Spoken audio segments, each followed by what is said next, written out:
Prej më shumë se 2 dekadash Kleandro Peshtani ushtron pasionin që i ka rrënjët e thella në trashëgiminë e tij familjare. Punimet artistike me dru, të thurura në detaje mbetën dekori më i bukur që na lidh me traditën. Rreth 22-23 vjet. Që kur u ktheva nga Kurbeti, filluan punimet e drurit siç ishin të asaj kohe dhe dal nga dal duke nxjerrë dhe produktet e reja që ishin risi po në atë kohë, duke filluar që nga paketimet e kutive të verës, punime artistike të vogla, ideja është shfrytëzimi në maksimum i drurit.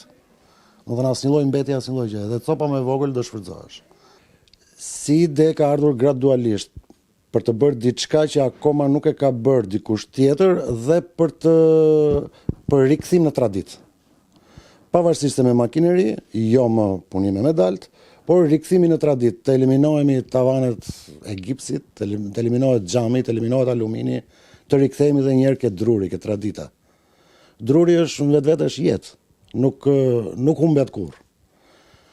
Pjesa e tavaneve të drurit është më tepër dhe me zhvillimin që po merr turizmi për të rikthyer edhe një herë tavanet e drurit siç kanë qenë në shtëpitë vjetra, vilat e vjetra.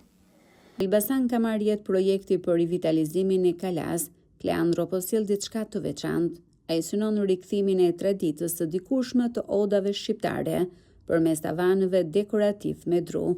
Kërkesa nga jashtë ka, sidomos për pjesën e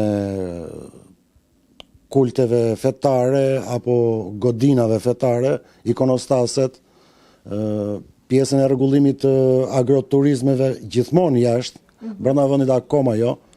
Ndoshta nuk e vlerësojnë, ndoshta ju duket shtrenjtë, nuk e dim, por për jashtë po. Për brenda vendit, për sa i përket Kalas, para njëherë nuk varet nga unë për restaurimin e Kalas, nëse do ta përdorin si opsion apo jo, për të ribërë dhe një herë tavanet e drurit, tavanet të varura, dhe jo vetëm tavanet, po edhe gdhëndjet, dhe këndet, dhe oxhakët.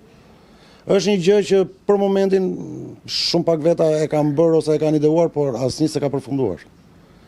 Pse mos ta fusin? Edhe pse duket sikur punimet e drurit nuk vlerësohen sa duhen, synimi për zhvillimin e turizmit duhet të shkojë në shinat e traditës, pasi çdo vizitor kërkon autenticitetin dhe Shqipëria ka një pasuri të rrallë në këtë drejtim.